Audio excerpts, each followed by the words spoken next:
this is actually what the watch looks like. I accidentally pressed the timer, so it's actually spinning right now. But this is how you would stop it, right? So you would stop it. See how that just stopped? That's the timer. That's actually the second counter. See how that's still spinning, right? So then you just reset it like that, right? So that's the watch. What you do is you have to take this strap off. It's kind of like a little locking mechanism in the rubber band. Right? Like that. Maybe one more. Show it one more time. And then this, another locking mechanism. You unlock it, right? You slide it off. And you slide that one back on. Lock it again. And you take this.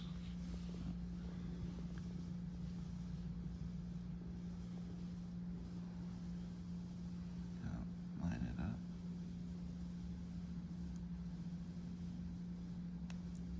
Oops. There we go. Line this up again. Snap that in. And now you have a blue band. Wait, that also has a clasp. Yeah. No, so I swapped the clasp out. Okay. You see that? The clasp came off of here and went onto here. And then actually what you would do, so you don't lose this, is you would store this. You would slide this back on here. Right? Now, here's your band again. Now you have a blue and gray. Which I really like the contrast on this, but Yeah. but I also have Actually, that on wrist, that looks so much better. yeah, on wrist it looks a lot better. Yeah. And then also you have what I have is a white band coming. So see all the white markers and things like that. I'll have a white rubber band that'll have a contrast on there as well. I think the white will really pop. Can I see the back again? Oh yeah. The rotating weight in there. Rotates both ways. So what's so special about this watch? What's special? Outside of like the look. Outside of the look, the heritage, okay, where it comes from, the fact that, okay, so before, like you see how this has an exhibition back, it's clear. Before, in most of the regular Royal Oaks, they would not have this showing, right? It would just be a cover. The reason why they don't show off the movement is because it was not an in-house movement. This is an AP in-house movement, which gives it the right to have the clear exhibition back. So they won't show off a movement that they didn't make, right? So that's why it's very special. The other reason why it's special is traditionally, before this this model came out, this was created in a 44 millimeter version. Now this is the new. Is that 42? Sleeker 43 millimeter. 43. So 43 millimeter.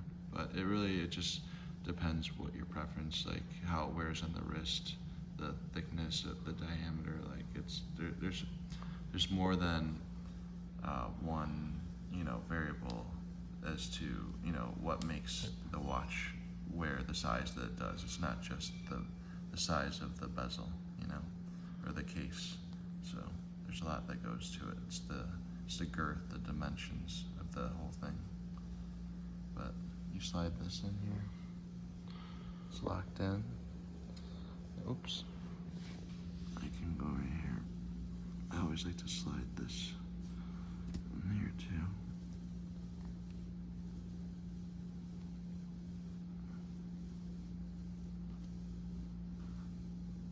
There we go. Goes over there. This looks a little better. So it's kind of difficult to get it put in. It takes like a good. Well, no, it's just because it was sitting flat for so long. You know what I'm saying? But once you wear it in, then and it'd be like. maybe once you wear it in a little bit more. But I do believe that the blue does look much better than the gray. It just depends what outfit you're wearing. That's You know what true. I'm saying? But So yesterday, it also looks like an entirely different watch too. it does look like an entirely different watch. Yeah. And that's what I also, one of the reasons why I felt so comfortable about buying this watch is because it has so many different looks to it in terms of the looks you can produce. What I love is that, okay, so there's another model that just came out, another color variation besides this, where the dial is blue. Okay, the whole dial. See where the tapestry, all the squares, that's gray. There's another one where it's all blue. So that one, I feel like it's not as versatile. This one is just subtle hints of blue on the windows and the inner part of that bezel right there. That's the only parts that really stand out and make it blue. Other than that, it's titanium and ceramic. So I feel like it's much more versatile in terms of color. It can go with a lot more things, and it's just a little pop of blue versus the whole dial is blue, you know? So you can, and depending on the strap, right? So in this color of this dial, there's blue, there's gray, and there's white, right? And now I have a gray, a blue, and what's coming is a white strap. So, and a blue leather strap as well, but I can create so many different looks from this one watch versus having a watch that's very, you know, should I say, one-dimensional. White strap would be very interesting. Oh yeah, white strap would look great. But I feel like it's like it's more one-dimensional, and it's hard for you to, well, I mean, it's not hard for you, but a lot of other watches, you have to go to the watch dealer and then give them another strap and say, hey, will you put this on? But with this watch, you can take it all apart, put it all together yourself. I really like that you can do that at home, and it's like, and it doesn't put any wear and tear on the watch, or at least not as much as you would if you were to screw and unscrew the bands, you know what I'm saying, on and off again on most watches. So for that, I really, really appreciate this watch, and what it is, and how versatile, how many looks you can create with this watch, versus many other watches that AP creates and other watches creates too, you know? Do you mind switching it back to the gray? Sure, man. I'll switch back to the gray for you. So you unlock that. To be honest, I think I'm gonna like the gray better. You think you would like the gray? Okay. For me, that's why I like that's why I like this watch, is because you don't have to decide, you don't have to choose. Yeah. You can, and just to show you, just let you know. So that's the clasp by itself, right? So technically, if I wanted to, well, the way the watch originally came was like this, right? So that's technically how it comes. This is Offshore. It's more of a sport watch. This doesn't traditionally have it, but this is an option if you want it.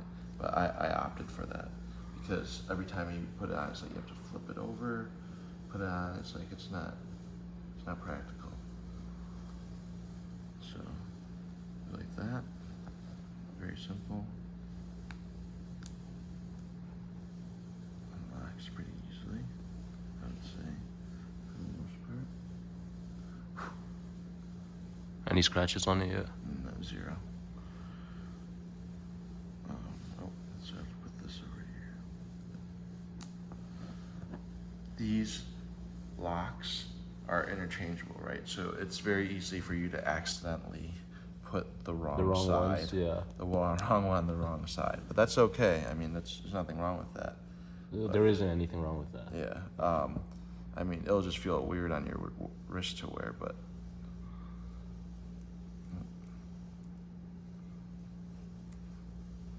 put that back on here.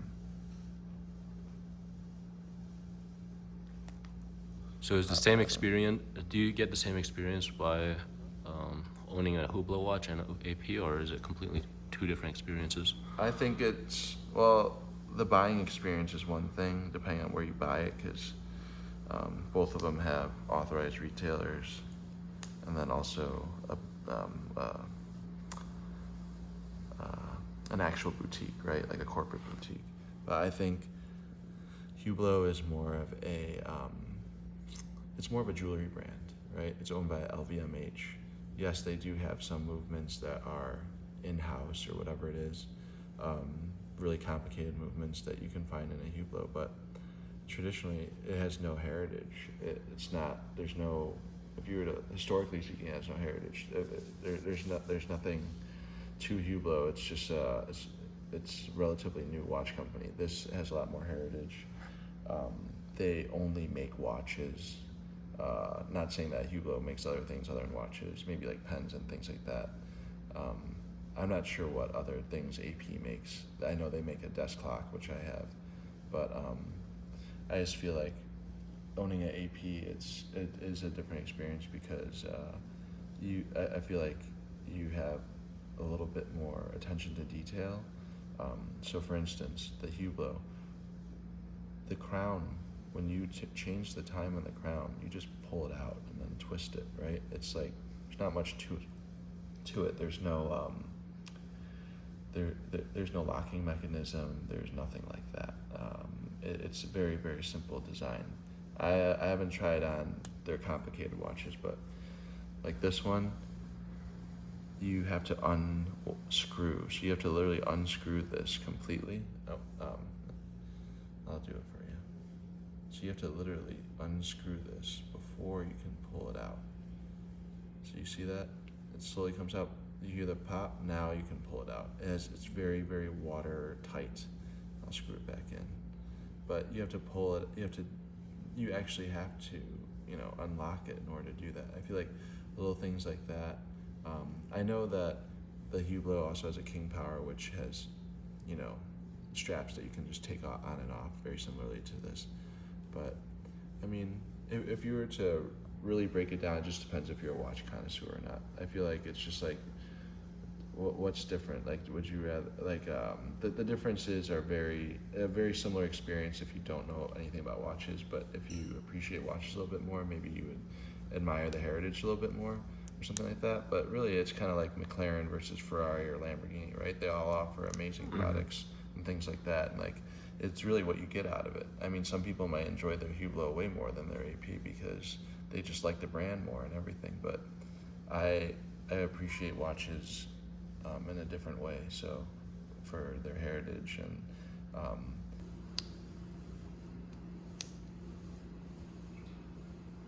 it's a very, very light watch. Remember, this is titanium and ceramic. This has no stainless steel in it. You know what I'm saying? It's a very, very special, unique watch. Oh, this is so insane. Yeah. A lot of the other watches okay, so they came out with 5 different variations of this watch in colors and materials. Only 2 or 3 of them are titanium. The other ones are steel or gold, stainless steel or gold. So the fact that this one, super light titanium and ceramic, I think that's very, very cool. Like, I don't even feel it. Yeah, exactly. Comparatively speaking to my Hublot, you should feel how heavy it is. That is so heavy. Hublot. Yeah. It looks good on you, bro. It's very much my style. Yeah. I think that watch, like, it's a statement. You know what I'm saying? You could wear, I do it all the time. I wear Lululemon everything, some And then Nikes, just this. and I put on that AP and, people know what's up. You have your crocodile wallet or whatever it is. So what's the benefit of building a relationship with a AP? You can get all the APs for retail, and then as soon as they come out, you're the first to get it. You know what I'm saying? That's why you would do that. So, like, at what point do you, like, build a relationship? You just buy it once and then... Well, I bought it once. Now okay, first of all, I could never have gotten that watch without Jake, my friend Jake. If he didn't reference me and bring me in, they were actually just bringing these in to display. They weren't even going to sell any of the watches, and it was reserved. And then he said, if you will buy it today, I'll sell it to you. I was like, okay. So I swiped my credit card and put on my Amex, and I was like, I'll take it. You know what I'm saying?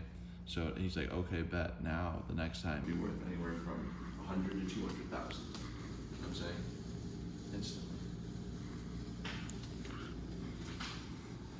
And they're very limited in numbers, right? So it's like you're not even gonna be able to get them even if you wanted to. You have to pay an ultra premium.